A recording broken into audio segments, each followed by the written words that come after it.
garden variety rock to this. 99.99% pure copper cathodes manufacturers use to make that long list of stuff you depend on every day. The whole process starts with monster machines and high explosives.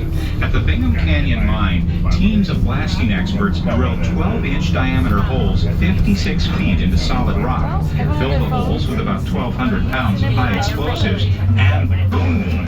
Solid rock instantly becomes loose rock. In fact, every single day, blasting crews drill and blast about 160 of these holes to create 500,000 tons of new blasted ore.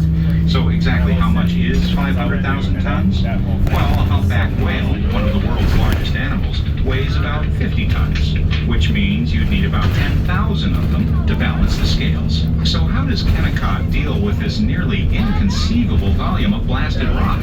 Well, the simple answer is that you pick it up with giant shovels that can carry 100 tons in a single scoop and dump it into massive haulers.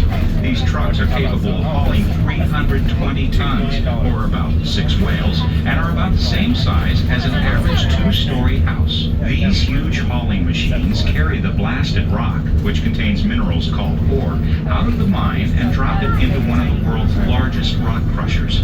This giant crusher turns the big car-sized chunks of loose ore into more manageable basketball-sized rocks at the rate of about 10,000 tons per hour, and then drops the crushed ore onto a conveyor belt.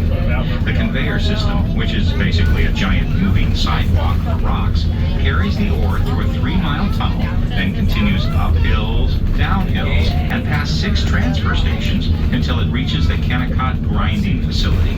This 5-mile trip takes about 29 minutes. If only rocks could appreciate the fun of traveling 5 miles on a moving sidewalk. When it reaches the grinding facility, the ore runs through a series of giant rotating mills. This grinds the basketball-sized rocks into a fine powder. After all that blasting, hauling, crushing, conveying, and grinding, the copper is finally ready to be separated from all the other minerals and materials that surround it. This is also where the process switches from brute force to applied chemistry. The finely ground ore is poured into flotation cells and mixed with exactly the right amounts of water, air, and chemicals. This causes all of the copper-bearing minerals to cling to air bubbles and take a free ride at the top of the flotation cell. The result is a liquid material called copper concentrate, which is now about 28% pure copper. This concentrate is pumped 17 miles through a long pipe to a filtering facility and dumped into a big storage tank. At the filtering plant, the concentrate is pressed, filtered, and dried in a massive rotating dryer. After it's done, the material looks a lot like coffee grounds.